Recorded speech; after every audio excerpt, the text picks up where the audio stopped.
की मी जयराम बाबांकडे मी थोडासा अंतर सोडून बसलेलो होतो. मला बाबांची आयुष्यातली अविस्मरणीय स्वरूपाची भेट अथवा मी त्याला कृपा समजेल. लांब बसलेलो होतो. जयराम बाबांचा विद्यार्थी म्हटल्यानंतर बाबांनी माझ्या लगेचच खांद्यावर हात टाकला आणि एकदम मांडीला मांडी देऊन स्वतः जवळ बसवून घेतलं. हा 20 वर्षापूर्वीचा मला जेवढ्या मोठ्या साधू पुरुषाने ही जी अंतकरणाची दया आहे. ज्ञानोबा म्हणतात साधूंची दया कशी असते. आता दया ते कैशी पूर्ण चंद्रिका जैशी. साधूंच्या अनेक लक्षणाचा विचार करत असताना ज्यांच्याकडे जगण्यामध्ये सत्व म्हणजे सात्विकता असते, शुद्धी असते, या सर्व शृंगाराने साधू नटलेले असतात. ऊर्ध्व पुंड्रा बाळ कंठी शोभे माळ कापीजे कळी काळ तया भेने. आणि यातलं प्रमुख पद आलं भगवंताच्या मुखातलं अभयम. मला साधू कधी घाबरत नसतात. ज्यांच्या सहवासात मी राहिलो वैराग्यमूर्ती जयराम बाबा भोसले. भीती नावाचा विषय महाराजांच्या आयुष्यात कधी बोलत असताना कधी आला नाही. कधीच नाही बाबांच्या तोंडून अमुक वस्तूची भीती वाटते का. ज्यांनी काळावर मात केलेली असते या सामान्य गोष्टीला ते घाबरत नसतात. ज्ञानोबरांच्या गोड ओव्या आहेत बघा. ज्ञानोबा म्हणतात साधूंच्या जीवनातली भीती का वजा झालेली असते. माऊलीने 2 दृष्टांत दिले. जे ज्याच्यापासून निर्माण होतं ते त्याच्या स्वरूपाला प्राप्त होतं. मग मोह धरल्यामुळे जीवाला भीती निर्माण होत असते. ज्ञानोबा म्हणतात एका व्यक्तीने मिठाची हत्तीन केली आणि धुण्याकरता समुद्रामध्ये नेली. कालवनाची कुंजरी सुदलिया लवण सागरी नयेची माघारी परते जैसे. मिठाचा स्थायी भाव आहे पाणी. मीठ हे पाण्यापासून निर्माण झालेलं आहे. आद्यस्थ आहे मीठ आणि त्याचं अधिष्ठान असणारं पाणी आहे. आद्यस्थ काही काळ भासतं पण आद्यस्थाचं ज्ञान झाल्यानंतर ते ज्याच्या ठिकाणी लय स्वरूपाला निवृत्त होतं ते अधिष्ठान असतं. पाणी हे मिठाचं अधिष्ठान आहे आणि मीठ हे पाण्याचा आद्यस्थ आहे. आता धुण्याकरता ज्ञानोबा म्हणतात हत्तीन मिठाची आहे आणि धुण्याकरता नेली ती समुद्रामध्ये नेलेली आहे. माऊली म्हणतात नयेची माघारी परते जैसे.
गावाला खुबी महाराज गुणवान माणसं सांभाळले.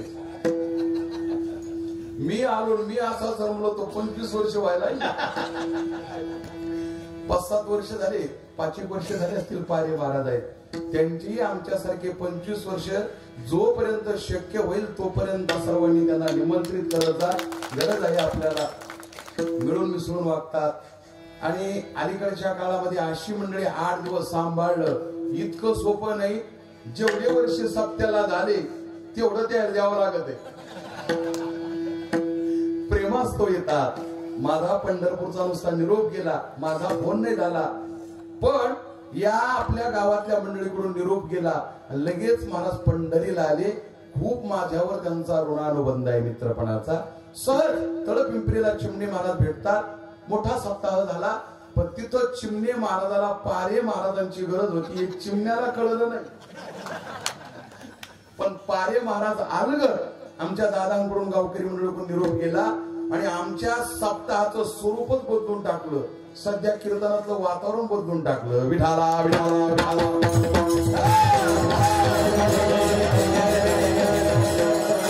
नवे सारिता निराळे लवण मेळविता जडी.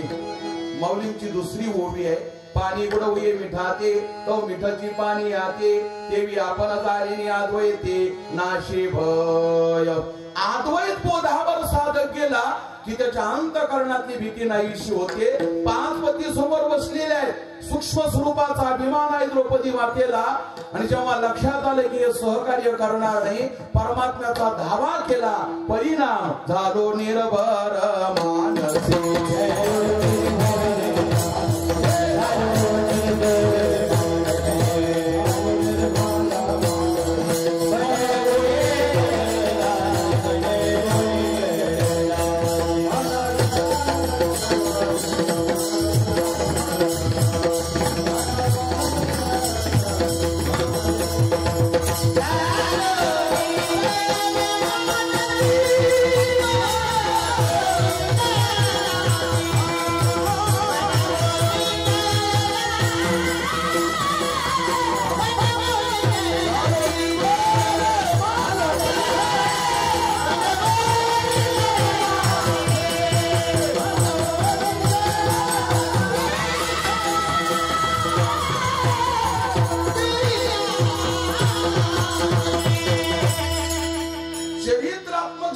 निर्भर होण्याचे दृष्टांत लक्षात घेतले तर द्रौपदी माता आहे.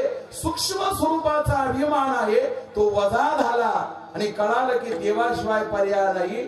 झालो निर्भर मानसी मनवणी कळलासी. महाभारतातलं समर्पक उदाहरण, गोड उदाहरण आहे.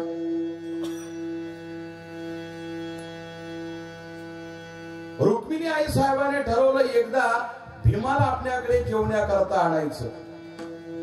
कृष्णाने आई साहेबाला सांगितलंय बघ सर्वांना जेव घाल, पण भीम दादाला जेव घालू नको. महाराज काही काही माणसं जेवण्यात प्रसिद्धीला आलेले असतात. लोक म्हणते त्यांना आमंत्रण द्यायचं ना, पित्राला बोलव.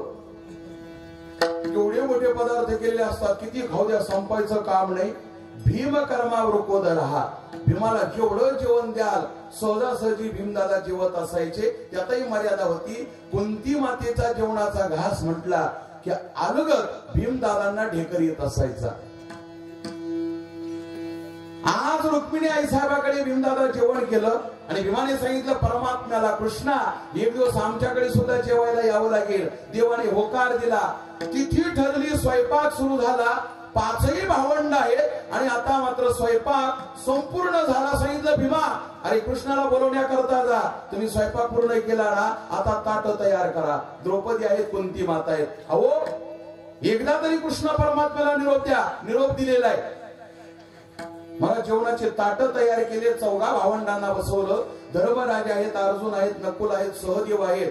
स्वतः भीमाने स्वतः करता ताट केलं आणि देवा करता एक पात्र तयार केलेलं आहे. अरे भीमा आता जेवायला तोंडात घास घेण्याची वेळ आली आणि अजूनही देव दिसायला तयार नाही. भीमदादा महालाच्या समोर जातात आणि महाभारतातलं हे चरित्र आहे. हजारो टनाच्या वजनाची असणारी जी गदा आहे भीमदादांनी आकाशाच्या दिशेला भिरकावली आणि महाराज एवढा देवावर विश्वास आहे, एवढा आपल्या साधनेवर विश्वास आहे. सांगितलं कृष्णा ही भिरकावलेली गदा खाली येण्याच्या अगोदर तुम्हाला पात्रावर जेवायला बसलेला दिसला पाहिजे, अन्यथा ही गदा मी हाताने झेलणार नाही. माझ्या मस्तकावर पडल्याच्या नंतर माझा हात देह तुझ्या समर्पित होणार आहे. देह जावो अथवा राहू पांडुरंगी दृढ भावो चरणना सोडी सर्वाथा आण तुझे पंढरीनाथा. मला परमात्मा येतात आणि आणि भीमाचा जो आग्रह आहे तो पूर्ण करतात. महाराज म्हणतात हे कशामुळे घडतंय? झालो निर्भर मानसे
स्वरूपाची आणि आंतर स्वरूपाची आमची निर्भयता झाली. परमात्मा आमच्या लक्षात आला. जो वेदांना कळाला नाही, वेद जाणून गेला, पुढे मौनावला ते गुह्य तुझला प्राप्त करायचे. वेदाधिकांना अगम्य असणारा परमात्मा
लक्षात आला नाही, शास्त्राधिकांना जो यथार्थ वर्णन करता आला नाही. महाराज म्हणतात अंतरंगाची शुद्धी झाल्यानंतर, परमार्थिकाने नामचिंतन केल्यानंतर, साधना केल्यानंतर दोष निवृत्ती झाली. परिणाम झालो निर्भर मानसी मनवनी कळलासी.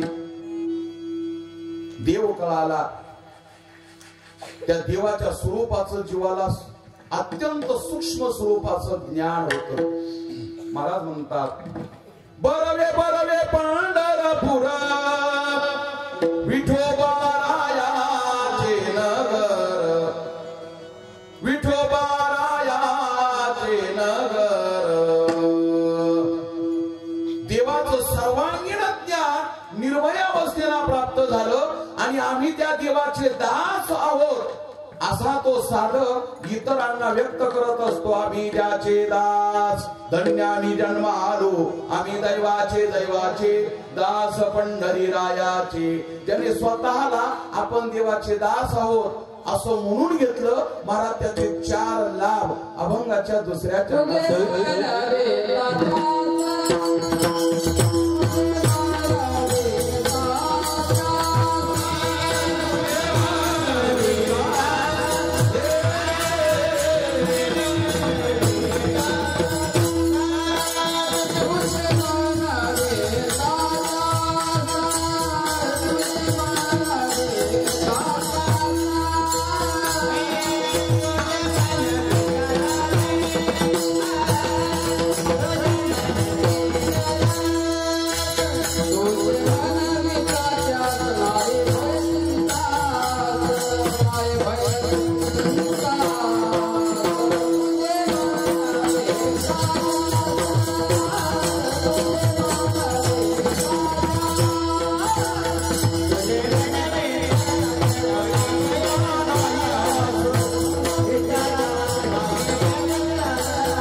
वास चुकविशी पाश गर्भवास यातना.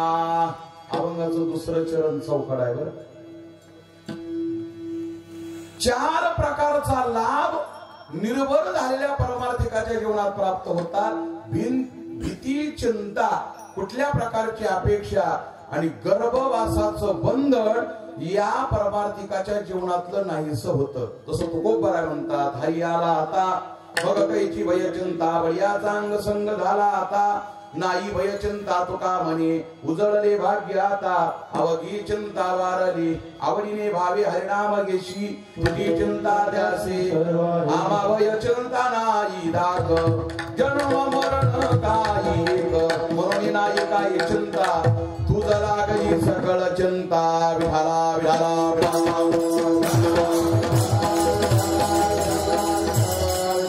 नाही चिंता नाही. महाराज म्हणतात देवाच्या दर्शनाशिवाय दुसरी कुठली अपेक्षा शिल्लक नाही. ह्याची व्हावी माझी आस जन्मोजन्मी तुझा दास. आणि गर्भवासाचं बंधन नाहीसं होतं. नाथ महाराजांनी भागवतामध्ये सप्तपाशाचं वर्णन केलं. जे कर्माचं बंधन आहे, मायेचं बंधन आहे, मोहाचं बंधन आहे. पण देवाचे दास झाल्यानंतर याचा कुठल्या प्रकारचा उपद्रव या साधकाला शिल्लक राहत नाही. महाराज म्हणतात ते आम्हाला भक्तीतलं वर्म कळालं. तुझे जाणून या वर्म कंठी धरी दे नाम. भीतीमुक्त होऊन भक्ती करण्याकरता, निर्भर होण्याकरता आम्ही मुखामध्ये नाम चिंतन धारण केलं आणि त्याचा परिणाम तुका म्हणे तेने सोके. तुका म्हणे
निरसली जन्म दुःखी व निरसली भव दुःखी तुझे म्हणविता त्यास. प्रत्येकाच्या जीवनामध्ये सुख आहे पण तो सुखावास आहे. महाराज म्हणतात ईश्वर सुख मिळावं आणि जन्म दुःखाची निवृत्ती त्यामुळे होते. तुझे म्हणविता त्यास भयचिंता नायास सुखविषयी पाश गर्भवास यातना ज्ञानेश्वर पावली.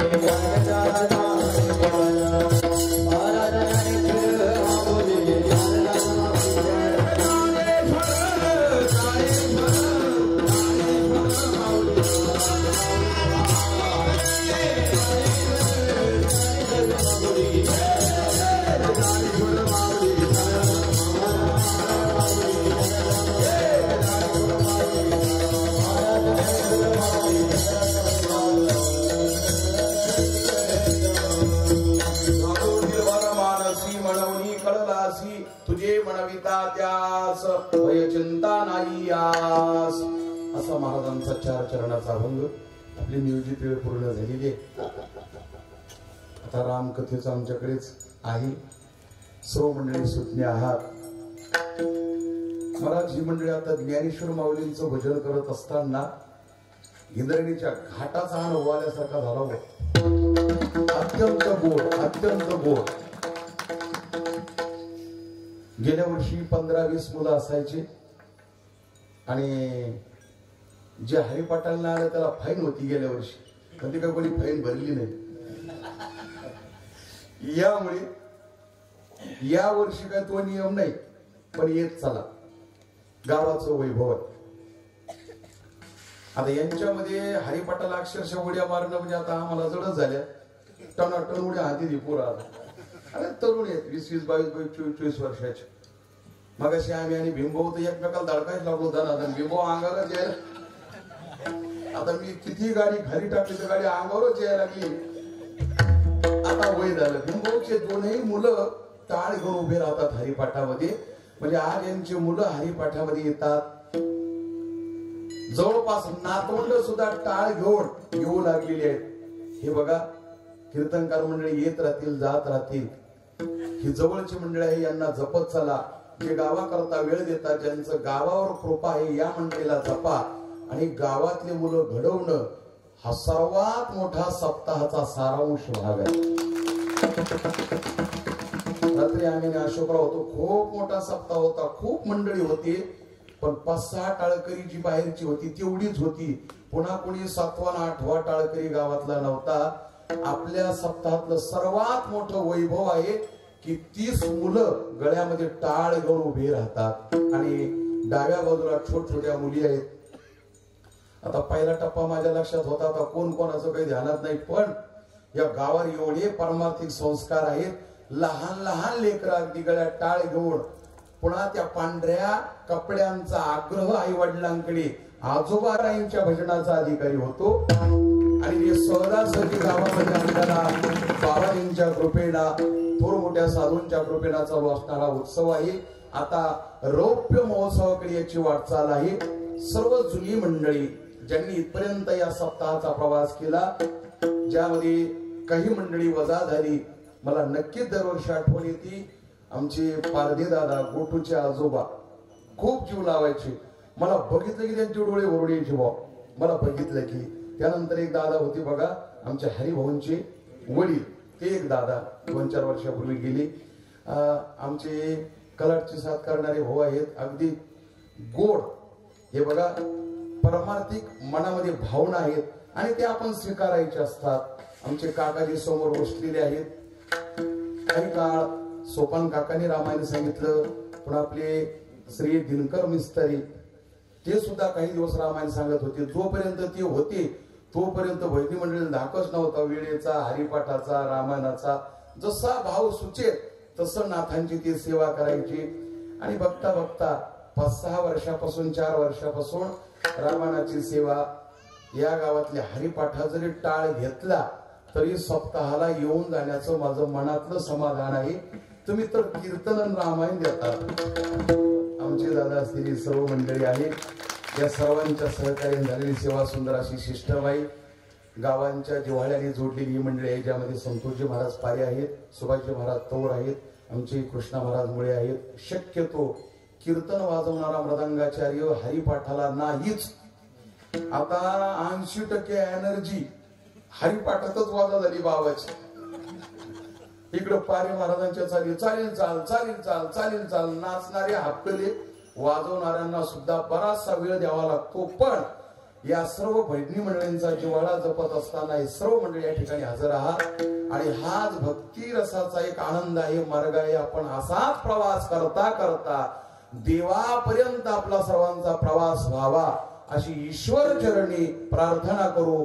वैराग्यमूर्ती श्री गुरु जयराम बाबा भोसले, वैराग्यमूर्ती मोठे बाबा बाबुराव बाबा यांच्या चरणी सेवा समर्पित करतो. कमी अधिक असेल तर किंबहुना तुमची गेली धर्म कीर्तन सिद्धी गेले तर माझे जीवरले पायी कपन विठ्ठल Oh